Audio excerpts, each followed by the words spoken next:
Good morning everyone. Good morning. देखो हम लोग कार्बन एवं उसके यौगिक पढ़ रहे हैं। कार्बन एवं उसके यौगिक में हम लोग टोटल 3 पार्ट कंप्लीट कर चुके हैं। ये चौथा पार्ट होगा, मतलब चौथा क्लास होगा। हम लोग जो है सो यूपेक नाम को भी लिखने के लिए सीख गए हैं। उसमें से हर चीज का नाम हम लोग सीख लिए हैं।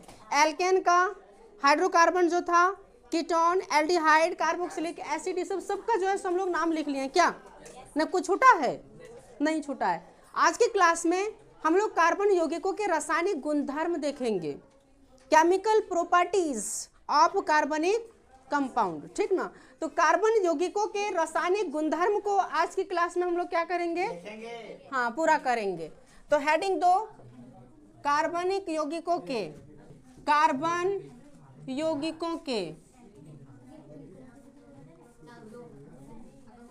रासायनिक गुणधर्म में हल्ला नहीं करो। रासायनिक गुणधर्म, कार्बन यौगिकों के रासायनिक गुणधर्म, इंग्लिश में इसको कहते हैं केमिकल प्रॉपर्टीज ऑफ कार्बनिक कंपाउंड। कोई दिक्कत? वहां से इंक लाओ। तो इंक पढ़ रहे हैं कार्बन यौगिकों के रासायनिक गुणधर्म। रासायनिक गुणधर्म में सबसे पहला टॉपिक जो हम लोग देखेंगे दहन। सबसे पहला टॉपिक क्या है? दहन। दहन में होता क्या है कि कोई भी कार्बन का यौगिक रहेगा, कोई भी क्या रहेगा? कार्बन का यौगिक। समझना बात को, कार्बन यौगिक, इंग्लिश में भी इसको कार्बनिक कंपाउंड कहते हैं ना। तो जब किसी भी कार्बनिक यौगिक को हम ऑक्सीजन के साथ जलाते हैं, क्या करते हैं? ऑक्सीजन के साथ क्या करेंगे? उसको जलाएंगे। ऑक्सीजन के साथ क्या करेंगे? जलाएंगे। क्योंकि कोई भी चीज तभी जलेगा जब वहां ऑक्सीजन प्रेजेंट है। यदि ऑक्सीजन प्रेजेंट नहीं है तो कोई चीज जल ही नहीं सकता, क्योंकि किसी को जलाने के लिए ऑक्सीजन ही वहां पर होती है, और ऑक्सीजन ही किसी चीज को क्या करता है? जलाता है। तो नहीं जलेगा। ऑक्सीजन नहीं रहेगा तो कोई चीज जलेगा नहीं। तो कहने का मतलब जो कार्बनिक यौगिक है, इस कार्बनिक यौगिक को जब ऑक्सीजन में जलाते हैं तो जलाने के बाद क्या प्राप्त होता है हम लोग को? तो जब हम कार्बनिक यौगिक को ऑक्सीजन में जब हम लोग जलाएंगे तो जलाने के बाद हम लोग को एक गैस प्राप्त होता है, जिसको हम लोग कहते हैं कौन सा गैस? Carbon dioxide. कौन सा गैस प्राप्त होगा? Carbon dioxide. और कार्बन डाइऑक्साइड गैस प्राप्त होने के साथ जो है सो यहाँ वाटर भी बनेगा, जल। क्या बनेगा? जल। क्या बनेगा? जल। तो जब भी हम लोग कोई कार्बनिक यौगिक को जलाएंगे तो कार्बनिक यौगिक को जलाने के बाद हम लोग को क्या प्राप्त होता है? कार्बन डाइऑक्साइड, जल। और हम जानते हैं किसी भी चीज को जब जलाएंगे तो वहां से हम लोग को हीट मिलेगा ना। हीट मतलब उष्मा, हीट मतलब उष्मा, टेम्परेचर, जानता है ना। तो इंग्लिश में इसको यदि हम लिखेंगे तो ये कार्बनिक कंपाउंड। जब हम कार्बनिक कंपाउंड को बर्न करेंगे किसके साथ? ऑक्सीजन के साथ। तो जब हम ऑक्सीजन के साथ हम बर्न करते हैं तो बर्न का सिंबल इस तरह से देते हैं, जलाना। जब हम जलाते हैं तो उसका सिंबल इस तरह, तो क्या बनेगा? Carbon dioxide. कौन डाइऑक्साइड? कार्बन डाइऑक्साइड प्लस में वाटर, और फिर क्या वहां से हम लोग को मिलेगा? हीट, मतलब उष्मा, ठीक ना। अब देखो इसको हम फैक्टर में कोई एक कार्बनिक यौगिक का नाम लेते हैं। कार्बनिक यौगिक किसको कहेंगे? कार्बनिक कंपाउंड हम लोग बहुत पहले से पढ़ते आ रहे हैं। जब किसी कार्बन में कोई चीज मिल जाता है, कोई चीज मतलब कोई तत्व, जैसे हाइड्रोजन, जब कार्बन में हाइड्रोजन मिल जाता है या कोई भी एलिमेंट, तो वो कार्बनिक यौगिक कहलाता है। जैसे कि हम लोग मीथेन पढ़ रहे हैं तो मीथेन का फॉर्मूला क्या होता है? CH4। ईथेन पढ़ते हैं तो ईथेन का फॉर्मूला क्या होता है? C2H6 होता है ना। तो ये एक तरह से हम लोग देख रहे हैं तो ये क्या है? यौगिक। किसका यौगिक है? कार्बन का। किसका यौगिक है? कार्बन का। और इसी कार्बन यौगिक को, जैसे कि हम मीथेन लिए, इस मीथेन को यदि हम जलाएंगे किसके साथ? ऑक्सीजन के साथ। किसके साथ जलाएंगे? ऑक्सीजन के साथ। तो जलाने के बाद हम लोग को क्या प्राप्त होगा? तो कार्बन डाइऑक्साइड प्लस में जल। और यहां से क्या निकलेगा? हीट। हीट जब निकलता है तो उसको इस तरह से दिखाते हैं। यहाँ से क्या निकल रहा है? हीट। और पता है हीट एक तरह का क्या है? ऊर्जा। हीट एक तरह का क्या है? ऊर्जा, एनर्जी है कि नहीं है? ऊर्जा या एनर्जी। कोई दिक्कत यहां तक समझने में किसी को? क्वेश्चन डायरेक्ट कहीं पूछ दे किसी कार्बनिक यौगिक को ऑक्सीजन के साथ जब जलाया जाता है तो हम लोग को क्या प्राप्त होता है? कार्बन डाइऑक्साइड प्लस में जल। और वहां से हम लोग को क्या मिलता है? जब हम लोग आग जलाते हैं तो उसको तापते हैं ना, तापते हैं कि नहीं तापते हैं? तो तापते क्यों? क्योंकि वहां से क्या निकल रहा है? हीट निकल रहा है, इसीलिए हम लोग क्या करते हैं? उसको तापते हैं। आप समझना बात को। कभी कभी होता क्या है, एक संतृप्त कार्बनिक यौगिक होता है, एक असंतृप्त कार्बनिक यौगिक होता है, पता होगा? देखो, संतृप्त कार्बनिक यौगिक और दूसरा जो है जिसको हम लोग कहते हैं असंतृप्त कार्बनिक यौगिक। असंतृप्त कार्बनिक यौगिक। संतृप्त कार्बनिक यौगिक को इंग्लिश में क्या बोला जाता है? सैचुरेटेड कार्बनिक कंपाउंड। और इसको अनसैचुरेटेड कार्बनिक कंपाउंड। बात को समझना, थोड़ा कॉन्सेप्ट यहाँ, ठीक? कोई भी संतृप्त कार्बनिक यौगिक रहेगा तो संतृप्त कार्बनिक यौगिक बहुत अच्छा से जल जाता है। ये जो है सो बहुत अच्छा से जल जाएगा, पूरी तरह से जल के राख हो जाएगा। लेकिन असंतृप्त कार्बनिक यौगिक जो है वो पूरी तरह से जलता नहीं है, जिसकी वजह से वहां से धुआं बहुत ज्यादा निकलता है। ये जो है पूरी तरह से जलेगा नहीं, पूरी तरह से नहीं जलता है, पूरी तरह से क्या नहीं होता है? नहीं जलता है। लेकिन ये जो है सो पूरी तरह से क्या हो जाता है? जल जाता है, पूरी तरह से जल जाता है। कोई दिक्कत यहां तक? अब देखो, ये पूरी तरह से कंप्लीटली जल जा रहा है, कंप्लीटली बर्न हो जा रहा है, जिसकी वजह से यहाँ पर धुआं बहुत कम निकलेगा। अब पूरी तरह से नहीं जलता है, इसमें भी कुछ रह जाता है, लेकिन ये जो है सो इसकी अपेक्षा बहुत आसानी से ये जल जाता है, जिसकी वजह से इसमें धुआं बहुत कम होगा और इसमें धुआं बहुत ज्यादा होगा। अब एक लकड़ी का हम एग्जांपल लेते हैं। एक साइड प्योरली सूखी लकड़ी लेना और एक साइड प्योरली कच्ची लकड़ी लेना। अब दोनों को जब जलाएंगे तो बताओ धुआं किस में ज्यादा मिलेगा हम लोग को? कच्चा वाला में। कच्चा वाला में ज्यादा धुआं होगा।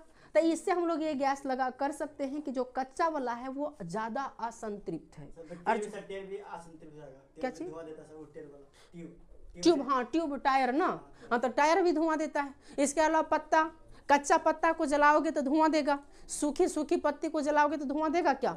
अब जो गैस होता है, गैस हम लोग जो गैस यूज करते हैं, हम लोग गैस यूज करते हैं ना घर में, गैस सिलेंडर से गैस, तो वहां पर जब हम खाना बनाते हैं तो क्या हमारा हंडिया बर्तन करिया होता है? हंडिया बर्तन करिया इसीलिए नहीं होता है क्योंकि जिस एलपीजी गैस का हम लोग प्रयोग कर रहे हैं वो एलपीजी एक तरह से संतृप्त हाइड्रोकार्बन होती है। कौन सा? संतृप्त। ब्यूटेन उसमें डाला जाता है, ब्यूटेन और प्रोपेन मिल करके उसको तैयार किया जाता है, जिसकी वजह से हमारा हंडिया बर्तन करिया नहीं होता। और उसी को चूल्हा पर डाल दो, लकड़ी का चूल्हा है तो उस पर डाल दो, देखना पक्का वो करिया होगा। चाहे कितनों सूखल लकड़ी ले लो, कितनों सूखल पत्ता ले लो, लेकिन वहां करिया होगा। और करिया तब ज्यादा हो जाता है। अब किसी बर्तन को हम जला रहे हैं, नीचे जो है सो कोई लकड़ी को जला रहे हैं, पत्ता को जला रहे हैं, और कोई बर्तन में कुछ बना रहे हैं, तो यदि वो बर्तन का जो ऊपर में जो बर्तन है, जैसे कि हंडिया हो गई, हंडिया में एक ढकने वाला होता है ना ऊपर ढकने वाला, तो ढकने वाला को यदि तुम खोल दोगे, वहां से साइड कर दोगे, तो पूरा ऊपर वाला क्या हो जाएगा? खाली हो जाएगा। जैसे कि मान लो ये हंडिया है ना, समझ रहे हो कि नहीं? ये हंडिया है। अब इस हंडिया को नीचे से हम जलाएंगे और यहाँ पर हम इसके ऊपर में बर्तन नहीं रखेंगे, इस बर्तन को क्या करेंगे? यहाँ से उठा देंगे। तो बर्तन को जब यहाँ से उठाएंगे तो इधर से जो वेपर है, वेपर तो ऊपर उड़ेगा। तो इस कंडीशन में होगा क्या? यहाँ पर ज्वाला बहुत अच्छा से होता है, बर्न जो है लकड़ी का बर्न अच्छा से होता है, अच्छा से जल जाएगा। और अच्छा से जलने की वजह से ये बर्तन थोड़ा कम करिया होगा कंपैरिजन में। ऐसा नहीं कि करिया नहीं होगा, करिया होगा, लेकिन कम करिया होगा। और वही यदि हम इस बर्तन को ढक देते हैं इस पर, तो बर्तन को यदि हम इस पर ढक देते हैं, जैसे कि हम लोग जब खाना बनाते हैं, खाना बनाने के बाद हंडिया पर प्लेट कहीं ढक दिए और वो गैस पूरी तरह से यदि नहीं निकलेगा तो लकड़ी भी पूरी तरह से नहीं जल पाती है, जिसकी वजह से वो बर्तन ज्यादा करिया होता है। गैस यदि निकलता है तो इसको जलना आसान हो जाता है, क्योंकि प्रेशर नहीं पड़ता है इसको जलने में। और यहाँ प्रेशर, क्योंकि इधर ये यदि प्लेट ढका हुआ तो प्रेशर इस गैस पर बन रहा है, और ये गैस जो है प्रेशर किस पर बना रहा है, इस बर्तन पर। अब ये बर्तन जो है सो किसको अच्छा से नहीं जलने दे रहा, लकड़ी को, जिसकी वजह से ये क्या हो जा रहा है, करिया हो जा रहा है। समझा कि नहीं?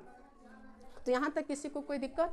दहन में इतना ही कुछ हम लोग को जानना था कि यदि किसी कार्बनिक यौगिक को ऑक्सीजन के साथ जलाया जाता है तो ऑक्सीजन के साथ जलाने के बाद जो है सो हम लोग को कार्बन डाइऑक्साइड गैस मिलती है, और कार्बन डाइऑक्साइड गैस मिलने के साथ साथ वो वाटर बनता है, और फिर वहाँ से हम लोग को क्या मिलती है, हीट।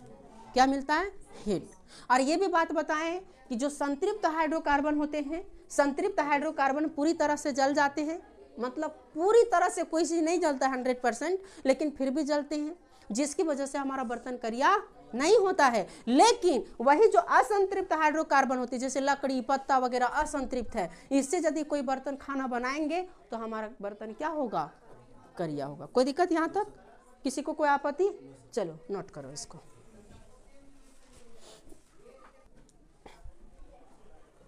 संतृप्त कार्बनिक यौगिक में ऑक्सीजन पूरी तरह से जल जाता है, लेकिन असंतृप्त कार्बनिक यौगिक में यह ऑक्सीजन पूरी तरह से जलता नहीं है। हो गया? अब इसको मिटा दें। अब हेडिंग देना ऑक्सीकरण, इंग्लिश में उसको ऑक्सीडेशन बोलते हैं। कौन करण? ऑक्सीकरण।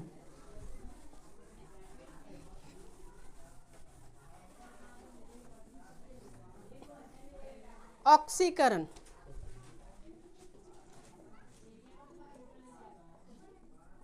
ऑक्सीकरण इंग्लिश में इसको क्या कहते हैं, ऑक्सीडेशन।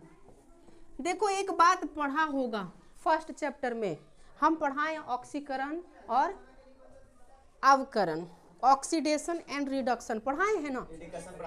हाँ, जिसको उपचयन अपचयन भी कहते हैं ना।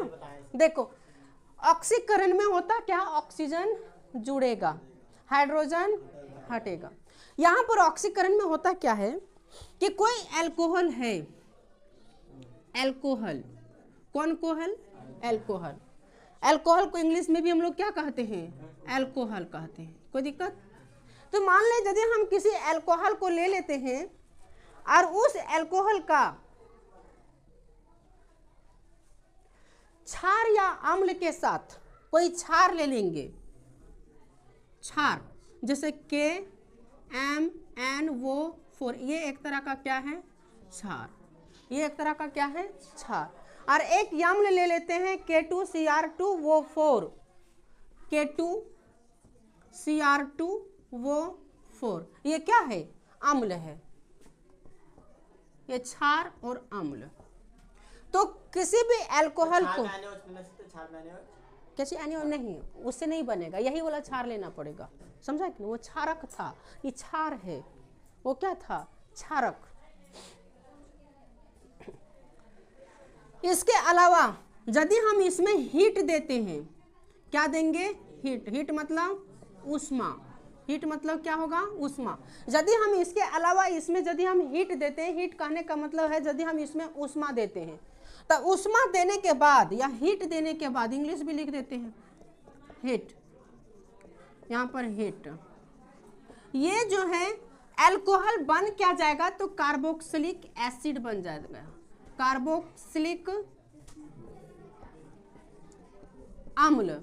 क्या बनेगा, कार्बोक्सिलिक अम्ल। इंग्लिश में इसको क्या कहते हैं, कार्बोक्सिलिक एसिड बन जाएगा। जैसे कि फॉर एग्जांपल देखो, अल्कोहल का हम सूत्र लिखते हैं CH3CH2OH होता है अल्कोहल, जो दारू शराब पीता है लोग।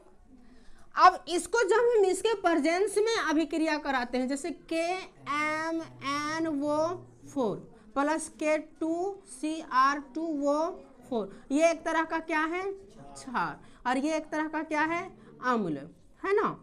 तो इसके प्रेजेंस में यदि हम रिएक्शन करवाते हैं और हीट करते हैं, इसको क्या करेंगे, हीट, हीट इसको भी करेंगे हीट। हीट जब करते हैं तो हम लोग को क्या मिल जाता है, कार्बोक्सिलिक एसिड। क्या मिल जाएगा, कार्बोक्सिलिक एसिड। और वो जो कार्बोक्सिलिक एसिड मिलेगा CH3COOH, इसका नाम कोई बता सकते हो क्या,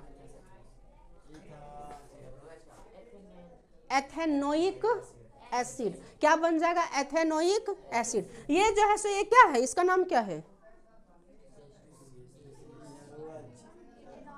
एथेनॉल।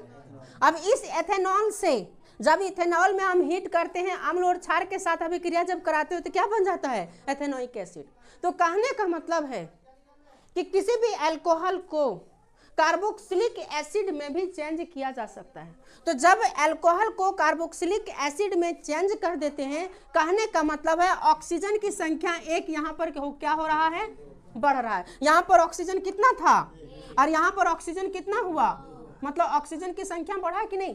तो जब अल्कोहल में एक ऑक्सीजन की संख्या को बढ़ा करके उसको कार्बोक्सिलिक एसिड बनाई जाती है, तो इसी प्रोसेस को बोला जाता है ऑक्सीडेशन, या उसे ही हम लोग क्या कहते हैं? ऑक्सीकरण। अब समझ में आ गया होगा ऑक्सीकरण किसे कहते हैं? अल्कोहल में, किसमें? अल्कोहल में एक ऑक्सीजन की संख्या बढ़ाने के बाद उस अल्कोहल को कार्बोक्सिलिक एसिड बना देना। कौन सा एसिड बना देना? कार्बोक्सिलिक एसिड बना देना ही क्या कहलाता है? ऑक्सीकरण। और ऑक्सीकरण में हम लोग पहले भी पढ़े और अब भी जानते हैं कि ऑक्सीकरण जब भी होती है तो ऑक्सीजन की संख्या बढ़ता है कि घटता है? ऑक्सीजन जुड़ता है कि ऑक्सीजन हटता है? ऑक्सीजन जुड़ता है। यहाँ पर देखो कितना ऑक्सीजन था, लेकिन यहाँ जब गया तो ऑक्सीजन कितना हो गया? अब बताओ, ऑक्सीजन जुड़ा कि ऑक्सीजन हटा? जुड़ा ना, इसीलिए इसको क्या बोला जाता है? ऑक्सीकरण। ओके, चलो लिखो इसको। डिफिनेशन भी लिखोगे? अच्छा, इसको लिख लो, फिर डिफिनेशन लिखा देते हैं। देखो, अब एक टर्म्स है उत्प्रेरक, नाम सुने हो? इसको कहा जाता है कैटलिस्ट। नाम सुने हो? नहीं सुना होगा? नहीं सुना होगा तो कोई बात नहीं, यहाँ नाम सुनो। देखो, उत्प्रेरक किसको कहेंगे पहले ये याद रखना। डिफिनेशन एग्जाम में नहीं पूछेगा, एग्जाम में पूछेगा कि इसमें से कौन उत्प्रेरक है, कौन कैटलिस्ट है। तो याद रखना डिफिनेशन क्या है कि जब किसी अभिक्रिया में आकर के कोई तत्व या यौगिक जब किसी अभिक्रिया में आकर के उस अभिक्रिया की गति को तेज कर देता है, तो उसे हम लोग क्या कहते हैं? उत्प्रेरक कहते हैं। जैसे कि मान ले हम लोग क्या कर रहे हैं, आग जला रहे हैं।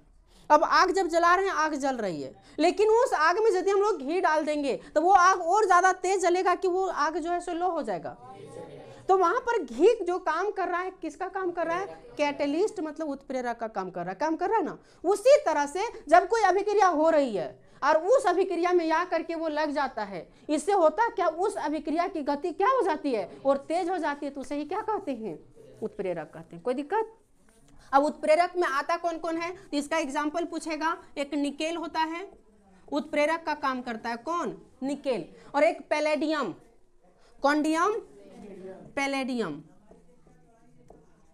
निकेल, पैलेडियम, पैलेडियम, ये दोनों क्या है? उत्प्रेरक है। कहीं उत्प्रेरक डिफिनेशन आ जाए तो घबराना नहीं है, डायरेक्ट लिखना है। जब किसी अभिक्रिया में आकर के कोई तत्व उस अभिक्रिया की गति को बढ़ा देता है या उस अभिक्रिया को और उत्प्रेरित कर देता है, तो उसे ही हम लोग क्या कहते हैं? उत्प्रेरक। और उत्प्रेरक में कौन कौन आ गया? निकेल और पैलेडियम। कोई दिक्कत? चलो लिखो इसको, सिर्फ एग्जाम्पल लिख लो। जब किसी अभिक्रिया में आकर के डिफिनेशन लिख लिया। अब आगे देखो, एक वर्ड है हाइड्रोजनीकरण। नाम सुना है क्या? एग्जाम में आता है हाइड्रोजनीकरण। और हाइड्रोजनीकरण को इंग्लिश में कहते हैं हाइड्रोजिनेसिस। हाइड्रोजिनेसिस। बात को पहले समझ लो कि हाइड्रोजनीकरण किसको कहते हैं। सुनो, देखो हाइड्रोजनीकरण किसको कहते हैं। कोई असंतृप्त अभिक्रिया, असंतृप्त हाइड्रोकार्बन है। कौन? असंतृप्त हाइड्रोकार्बन। बात को समझना थोड़ा। असंतृप्त हाइड्रोकार्बन अनसैचुरेटेड हाइड्रोकार्बन है। और इस अनसैचुरेटेड हाइड्रोकार्बन में यदि कोई कैटेलिस्ट लग जाता है, कौन लिस्ट? कैटेलिस्ट। कैटेलिस्ट अभी तो हम लोग पढ़े कि नहीं? तो जब किसी असंतृप्त हाइड्रोकार्बन में कैटेलिस्ट लग जाएगा और कैटेलिस्ट लगने के बाद ये असंतृप्त हाइड्रोकार्बन टूट करके संतृप्त हाइड्रोकार्बन बन जाता है। कौन सा? संतृप्त कार्बन, कौन सा कार्बन बन जाता है? संतृप्त हाइड्रोकार्बन जब बन जाता है तो इसे ही हम लोग क्या कहते हैं? इसे हम लोग क्या कहेंगे? हाइड्रोजनीकरण। देखो थोड़ा सा बात को समझना, एक हम एग्जांपल लेते हैं, जैसे कि मान ले इसका नाम तो तुम लोग को पता होगा, क्या है इसका नाम? इसका नाम क्या है? इसका नाम क्या है? इथीन। क्या है? इथीन, है ना, डबल बॉन्ड है तो इसका नाम इथीन हो जाएगा। अब इस इथीन में एक कैटेलिस्ट लग गया निकेल। क्या लग गया? निकेल। तो असंतृप्त हाइड्रोकार्बन इसीलिए है क्योंकि इसमें कितना बॉन्ड है। और हम ये बात बताए हैं कि जब डबल बॉन्ड रहता है, ट्रिपल बॉन्ड रहता है, तो वो जो है सो कौन सा कार्बन हाइड्रोकार्बन होता है? असंतृप्त हाइड्रोकार्बन होता है। ये अच्छा से जानता है। तो ये असंतृप्त हाइड्रोकार्बन, अनसैचुरेटेड हाइड्रोकार्बन जो है, जब निकेल के प्रेजेंस में, मतलब कोई कैटेलिस्ट के प्रेजेंस में, संतृप्त में कन्वर्ट हो जाता है। किसमें कन्वर्ट होगा? संतृप्त में। जब संतृप्त में कन्वर्ट होगा तो बताओ उसमें डबल बॉन्ड होगा कि सिंगल बॉन्ड होगा? सिंगल बॉन्ड होगा। तो यहाँ पर सिंगल बॉन्ड हो गया, कोई दिक्कत? यहाँ भी, यहाँ भी, यहाँ भी, यहाँ भी। अब सिंगल बॉन्ड हो गया तो क्या वो सही है? क्या वो सही है? क्यों नहीं सही है? हाँ, क्योंकि कार्बन के पास टोटल 8 इलेक्ट्रॉन होना चाहिए, लेकिन 1 2 3, 3 दूना 6 है। मतलब कितना डंटा है? एक डंटा और होना चाहिए। मतलब कि एक हाइड्रोजन इसको भी जरूरत है, एक हाइड्रोजन इसको भी जरूरत है कि नहीं है? अब एक हाइड्रोजन इसको भी जरूरत है, एक हाइड्रोजन उसको भी जरूरत है, तो यहाँ पर एक हाइड्रोजन हम क्या करेंगे? ऐड कर देंगे। यहाँ भी एक हाइड्रोजन क्या करेंगे? ऐड कर देंगे। तो यहाँ पर हाइड्रोजन क्या हो गया? जुड़ा कि नहीं जुड़ा? जुड़ा कि नहीं जुड़ा? बात को, डिफिनेशन को ध्यान से समझना, रटना नहीं पड़ेगा, बिल्कुल नहीं रटना पड़ेगा। जब असंतृप्त हाइड्रोकार्बन को किसी कैटेलिस्ट के प्रेजेंस में, किसी कैटेलिस्ट के प्रेजेंस में अभिक्रिया जब कराते हैं तो वो असंतृप्त हाइड्रोकार्बन संतृप्त हाइड्रोकार्बन में बदल जाता है। किसमें? संतृप्त हाइड्रोकार्बन में बदल जाता है। और संतृप्त हाइड्रोकार्बन में बदलने के लिए उसमें एक्स्ट्रा हाइड्रोजन को जोड़ा जाता है। तो जो एक्स्ट्रा हाइड्रोजन को जोड़ा जाता है ना, इसे ही हम लोग कहते हैं हाइड्रोजनीकरण। ये जो प्रोसेस होता है ना, इसी प्रोसेस को हम लोग हाइड्रोजनेसिस बोलते हैं या हाइड्रोजनी। समझ में आया? कहने का मतलब जब किसी असंतृप्त हाइड्रोकार्बन को, ये कौन सा हाइड्रोकार्बन है? असंतृप्त। इस असंतृप्त हाइड्रोकार्बन को किसी कैटेलिस्ट के प्रेजेंस में अभिक्रिया जब कराते हैं तो इस असंतृप्त हाइड्रोकार्बन में, ये असंतृप्त हाइड्रोकार्बन संतृप्त हाइड्रोकार्बन में बदल जाती है। लेकिन संतृप्त हाइड्रोकार्बन में बदलने के लिए इसमें एक्स्ट्रा हाइड्रोजन जोड़ना पड़ता है, तब वो जाकर के किस में बदलेगा? संतृप्त, वो एक्यूरेट होगा। तो इसी प्रोसेस को या इसी प्रक्रिया को या इसी अभिक्रिया को हम लोग क्या कहते हैं? हाइड्रोजनीकरण। कोई दिक्कत किसी को? डिफिनेशन लिखोगे? लिखो, पहले डिफिनेशन लिख लो, उसके बाद छाप लेना। लिखो, असंतृप्त हाइड्रोकार्बन को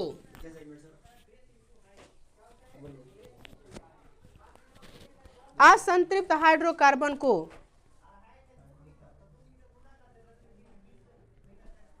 असंतृप्त हाइड्रोकार्बन को उत्प्रेरक या कैटेलिस्ट की उपस्थिति में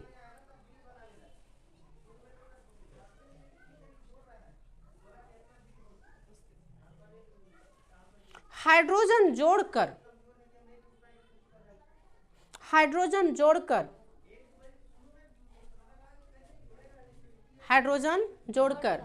संतृप्त हाइड्रोकार्बन में बदलना ही,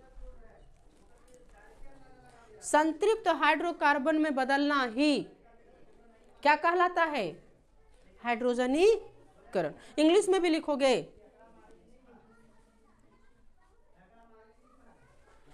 इंग्लिश में भी लिखोगे क्या? लिखोगे क्या? लिखो। अब अगला हेडिंग देना, प्रतिस्थापन अभिक्रिया। कौन अभिक्रिया? प्रतिस्थापन अभिक्रिया। इंग्लिश में इसको कहते हैं डिस्प्लेसमेंट रिएक्शन। देखो पहले बात को समझ लो, उसके बाद इसको लिखने का काम करना। बात को पहले समझ लो। जो संतृप्त हाइड्रोकार्बन होते हैं, समझना बात को, संतृप्त हाइड्रोकार्बन मतलब सैचुरेटेड हाइड्रोकार्बन, समझना बात को। जो संतृप्त हाइड्रोकार्बन होते हैं, सैचुरेटेड हाइड्रोकार्बन, ये अत्यधिक अभिक्रियाशील होता है। ये क्या होता है? अत्यधिक अभिक्रियाशील। अत्यधिक अभिक्रियाशील कहने का मतलब हाईली रिएक्टिविटी होती है। ये कैसे होते हैं? हाईली। असंतृप्त हाइड्रोकार्बन से अत्यधिक अभिक्रियाशील कौन सा हाइड्रोकार्बन होता है? संतृप्त हाइड्रोकार्बन, यानी सैचुरेटेड हाइड्रोकार्बन। लेकिन बात को थोड़ा समझना, जब क्लोरोहाइड्रोकार्बन, कौन सा हाइड्रोकार्बन? क्लोरोहाइड्रोकार्बन, यानी कोई ऐसा हाइड्रोकार्बन है और वो हाइड्रोकार्बन किसी क्लोरीन के साथ अभिक्रिया करता है। किसके साथ अभिक्रिया करेगा? क्लोरीन के साथ। किसके साथ? क्लोरीन के साथ। तो मान ले कोई हाइड्रोकार्बन है, समझना बात को, हाइड्रोकार्बन है और ये हाइड्रोकार्बन को किसी क्लोरीन के साथ अभिक्रिया यदि हम कराते हैं, किसके साथ? क्लोरीन के साथ, और किसके प्रेजेंस में? सनलाइट के प्रेजेंस में। किसके प्रेजेंस में? सनलाइट मतलब सूर्य के प्रकाश की उपस्थिति में जब अभिक्रिया करता है, तो अभिक्रिया करने के बाद क्लोरोहाइड्रोकार्बन बन जाएगा। क्या बन जाएगा?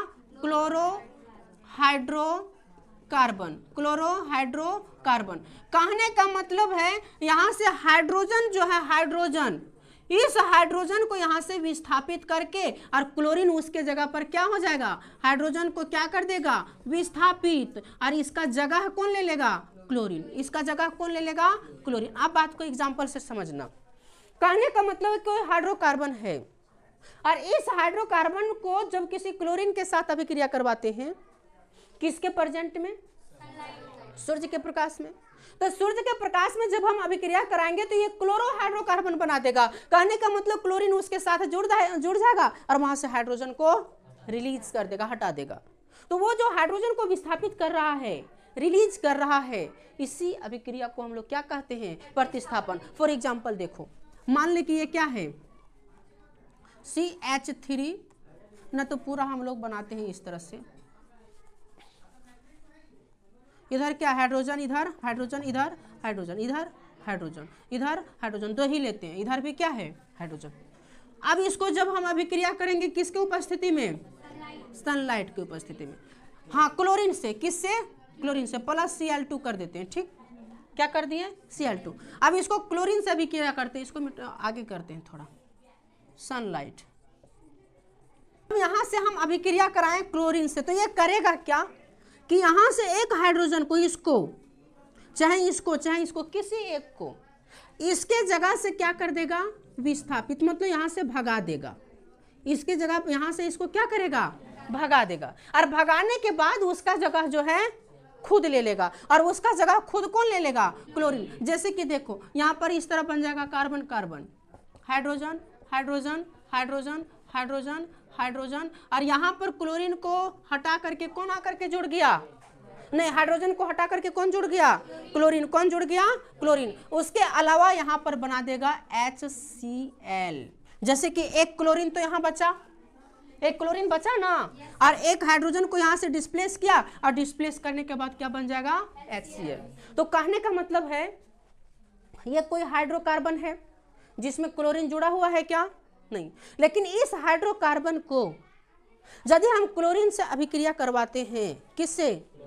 तक इस हाइड्रोकार्बन को यदि क्लोरीन से अभिक्रिया कराते हैं तो सनलाइट के प्रेजेंस में, मतलब धूप में रख दो, उसको फेंक दो, और धूप में फेंकने के बाद ये होगा क्या? ये क्लोरीन और ये संतृप्त हाइड्रोकार्बन इतना भी क्रियाशील है, इतना भी क्रियाशील है कि ये तुरंत जाकर के क्लोरीन से अभिक्रिया कर लेगा और क्लोरीन के साथ मिल जाएगा। और देखो यहाँ पर यही हुआ, हाइड्रोजन को डिस्प्लेस करके किसके साथ मिल गया?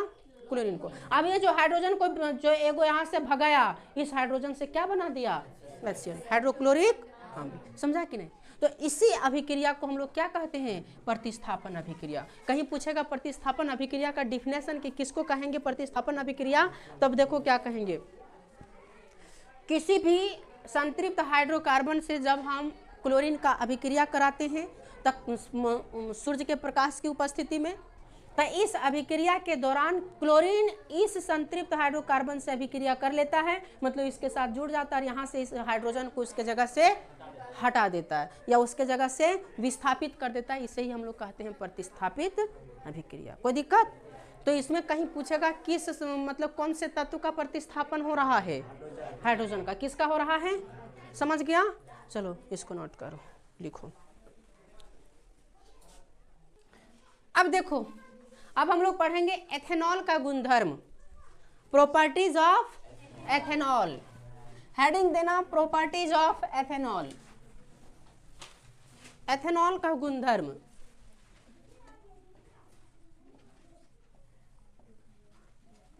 का गुणधर्म इंग्लिश में इसको क्या कहते हैं? Properties of ethanol, properties of ethanol.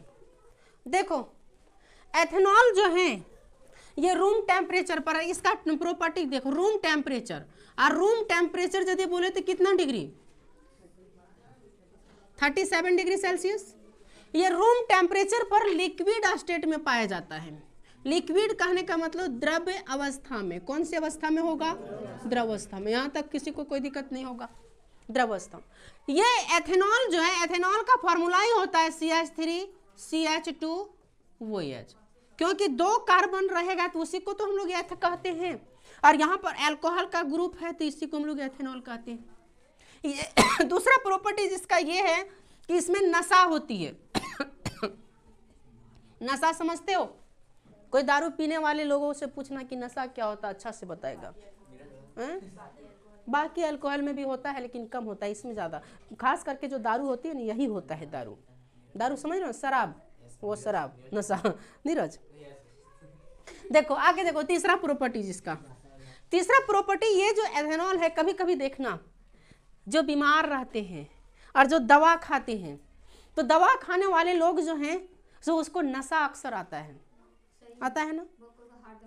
कोई को हार्ट दवा दे देता है, जिसको कहते हैं नशा आ गया। हार्ट दवा नहीं देता है, उसमें अल्कोहल ज़्यादा होती है। कहने का मतलब जो कफ बनता है, कफ जैसे सीरम, सीरम जानता है ना? सिरप जिसको बोलता है ना, सिरप, औषधि, मेडिसिन जिसको कहते हो। सिरप होता है ए सीसी वाला सिरप हो गया। औषधि मतलब मेडिसिन जो होता है, क्या चीज? Medicine, medicine. टॉनिक, हाँ टॉनिक, हाँ टॉनिक एक तरह का, यही तो सिरप हो गया। हाँ ये अलग होता है, ये अलग होता है कि नहीं है? थोड़ा सा तो देखो, सिरप, औषधि, टॉनिक, इसको बनाने में अल्कोहल का, एथेनॉल का जो है सो यूज किया जाता है। किसका यूज किया जाता है? अल्कोहल का यूज किया जाता है। कभी कभी टीचर करते क्या है, जो टीचर होते हैं ना, टीचर वो इन सारे चीजों को मिला करके आयोडीन भी बनाता है। बच्चे को प्रयोगशाला में दिखाते हैं। जब प्रयोगशाला जो लैब है, लैब में जब जाओगे तो लैब में इस तरह के चीज़ों से जो है सो आयोडीन भी तैयार कर देगा वो। हमारे पास क्षमता नहीं है, क्योंकि हमारे पास उससे तैयार करने के लिए कोई इंस्ट्रूमेंट नहीं है। कोई लैब जाओगे तो लैब में ऐसा सुविधा मिलेगा, ठीक। और इसी एथेनॉल को सामान्यतः अल्कोहल बोला जाता है। इसे ही क्या बोली जाती है जनरली? अल्कोहल। इसे ही क्या बोला जाता है? अल्कोहल। तो इसका ये क्या है? प्रॉपर्टीज है। पहला प्रॉपर्टीज, ये रूम टेम्परेचर पर कौन से अवस्था में? द्रव अवस्था में। दूसरा प्रॉपर्टीज, इसमें क्या होती है? नशा। तीसरा कि इससे सिरप, औषधि, टॉनिक वगैरह चीज बनाई जाती है, जिसकी वजह से जब हम लोग दवा हुआ पीते नशा लगता है सो जाए थोड़ा। चौथा प्रॉपर्टीज है कि अल्कोहल, इसी को ही जनरली क्या बोला जाता है? अल्कोहल। कोई दिक्कत? चलो लिख लो इसको। तो आज जो है सो यहीं पर स्टॉप करते हैं, फिर अगला क्लास में अगला टॉपिक चलेंगे, देखेंगे।